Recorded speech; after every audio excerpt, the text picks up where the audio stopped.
Late on a Friday, I passed by my wife's workplace and impulsively chose to drop in.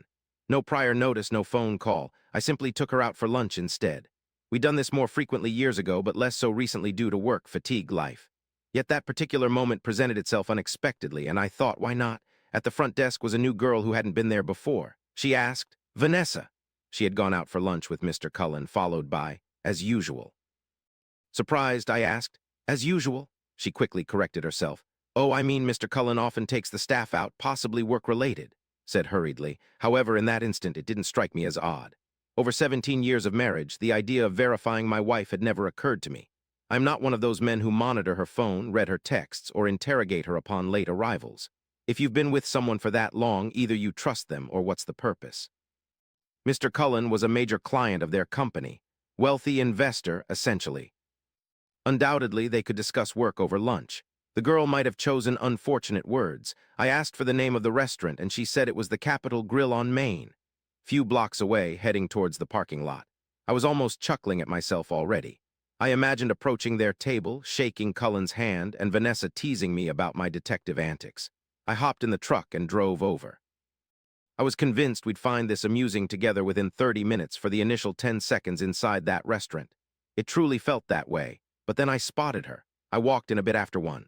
The dining room had half its seats filled, the lunch crowd had moved on. The host looked at me quizzically. I dismissed him, searching for my companions. I ventured further in, scanning the tables. That's when I saw her. Vanessa was by the far wall, facing away from me.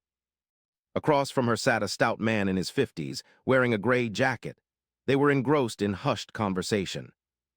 Initially, I was heading towards them, but something struck me. Her hand rested on his, and absently she traced circles on his knuckles. I paused in my steps. Cullen spoke to her just then, and she chuckled softly. I felt the urge to approach, but her voice echoed in my mind. "You're misinterpreting the situation. He's a business associate. You've lost reason. An hour earlier, I would have agreed with myself. I wasn't going to stand there like a jealous fool." First, I needed clarity on the real scenario. I retreated to a column by the dining room entrance and hid myself, grabbed my phone, took 2 photos, and left. In the parking lot, I found myself in the truck, my hands gripping the steering wheel. I can't say how long I sat there. One thought persisted. Her hand, the way it moved across his knuckles. That's not typical behavior during a business lunch. For the first time in 17 years, I found myself uncertain about how to face her when she returned home. I hopped into the truck and drove back home.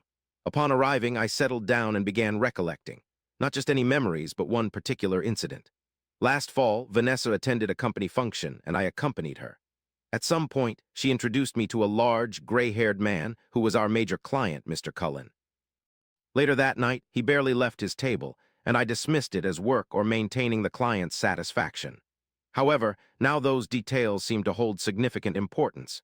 It turned out that I had ignored numerous red flags, such as her frequent visits to the office during holidays and birthdays. All these instances suddenly took on a new meaning. I took her to him. I drove her there earlier. That bracelet from March, she claimed she bought it for herself with her bonus.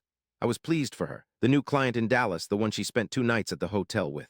By now, I had a fairly accurate guess about who that client was, and then the hard truth struck me. She didn't bother to hide it. She didn't need to. Instead, I found myself rationalizing everything for her. Client, work, business. Each one seemed harmless on their own. However, when combined, they formed a different picture. They lined up now, and not coincidentally. It was the girl at the front desk who confirmed my suspicions today. As she usually does, she spoke calmly, casually, not as if guarding a secret. Instead, it sounded like everyone in the office already knew. And that realization stung. Her coworkers were aware. People who shook my hand at that company event. They knew more than I did. To them, I was the oblivious husband. In 2 hours, Vanessa would enter, give me a cheek kiss, and inquire about my day. For the first time in 17 years, someone in this house would know more than they were revealing. It would be me. I required time, and now it was beneficial to me. 2 hours later, Vanessa arrived home, kissed me, spoke of tired clients all day. I remained silent. That night, I couldn't sleep. I sought a solid explanation. The following morning, while she was still asleep, I scrutinized our shared rideshare app. One account, both of us on it. I traced her trip history in Dallas. The route was straightforward from the airport to the Ritz-Carlton. The pickup was at 11:15 p.m. The last time she was there was a couple of weeks prior. I sat there, holding the phone, still striving for a normal explanation. Late dinner with a client, room booked for meetings, schedule reshuffled. However, the bracelet reminded me. She almost lost it at that Dallas hotel during that trip and spent half the evening searching for it in the room. I arrived at the Ritz-Carlton in Dallas, spoke with an operator, introduced myself as representing Mr. Cullen, who stayed recently, accompanied by Vanessa Hargrove, Mrs. Hargrove. They found a missing bracelet in the room during their stay, inquired if it had been found and turned in for cleaning. I heard clinking keys on the other end. "One moment, sir." He checked the system. "I see your reservation, sir." Regrettably, no lost item like a bracelet was recorded during that time. He promised to contact housekeeping again, but I declined. Informed him Mr. Cullen would be notified. I ended the call, set down the phone, and stepped outside, confirming my fear the bracelet was likely gone. On a Saturday afternoon, I settled before the laptop and commenced exploring Cullen, partner of a Chicago-based investment fund, aged 55, whose bio can be found on the company's website, alongside conference photos and an interview from 2 years ago in a business magazine. He is married to Margaret Cullen, chairperson of a significant charitable foundation in Chicago, frequently featured on websites related to city philanthropy. Their daughter attends Stanford, having completed her 3rd year, as seen in a photograph where they both smiled, arm in arm at graduation. They have been married for 28 years, implying that Margaret may be unaware of Cullen's leisure activities. I subsequently visited the website of the company where Vanessa works. In the team section, her photo and bio were displayed, highlighting her role as a senior wealth advisor with a specialization in managing portfolios for major clients. At the bottom, there was a list of the firm's key clients, with Cullen listed prominently at the top. Vanessa's career trajectory, including promotions, March bonuses, and the Dallas trip, appears to be intertwined with that of Cullen and his investment portfolio. This wasn't simply a client affair. It was one that threatened her entire career.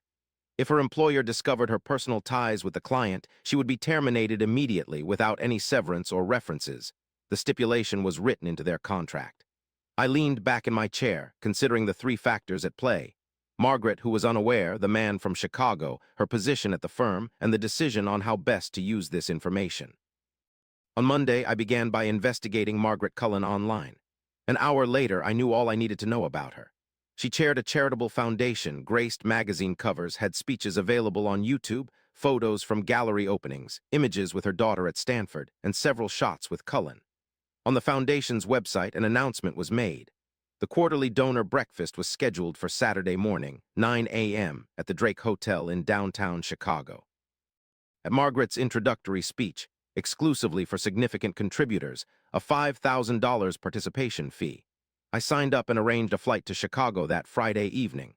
Additionally, I engaged a private investigator in Dallas, summarizing it quickly, her 2 past visits to the Ritz-Carlton, dates, flights, lodging. I required all information available about this man during those days. For several days, a courier delivered me an envelope on Thursday night. Inside were 42 pictures showing Vanessa and Cullen in the lobby, his hand on her waist, at the restaurant kissing across the table, near the elevator conversing, her laughing. By the elevator, he was saying something in her ear. In the morning, in the parking lot, she was getting into his car. On the back of each photo, the date, time, and address were written. Margaret's file was prepared.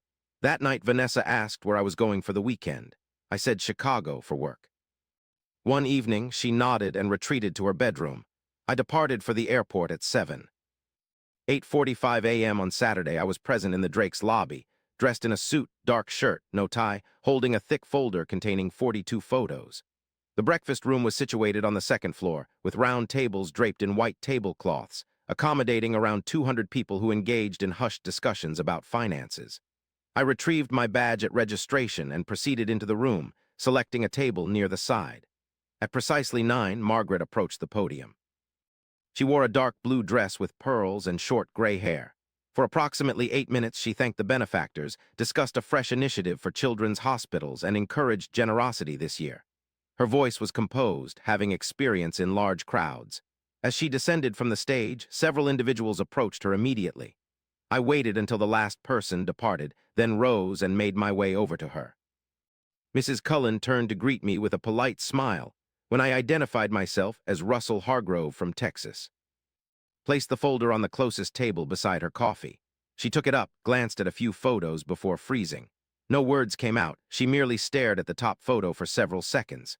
Later, she put the photo back and shut the folder.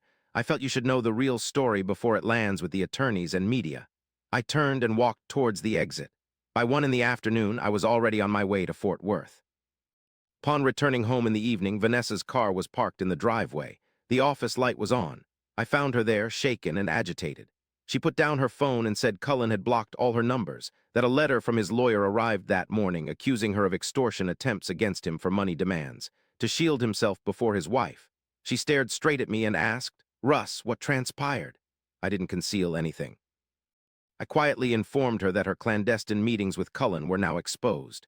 Earlier, I'd been in Chicago and had spoken to his wife. Vanessa flinched. I mentioned that Cullen acted like any man in his position would. He prioritized his wife, wealth, and foundation. Without uttering a word, Vanessa sank into the chair, fixing her gaze at one point. She was grappling with this sudden turn of events from the client she'd built her career upon for 7 years. The discussion ended, leaving me to depart to another room, leaving her solitary with a new reality. On Monday evening, Vanessa received a call from her firm's security department in my presence. She accepted the call directly before me. The voice on the line was chilling. It announced her last name, title, employee number.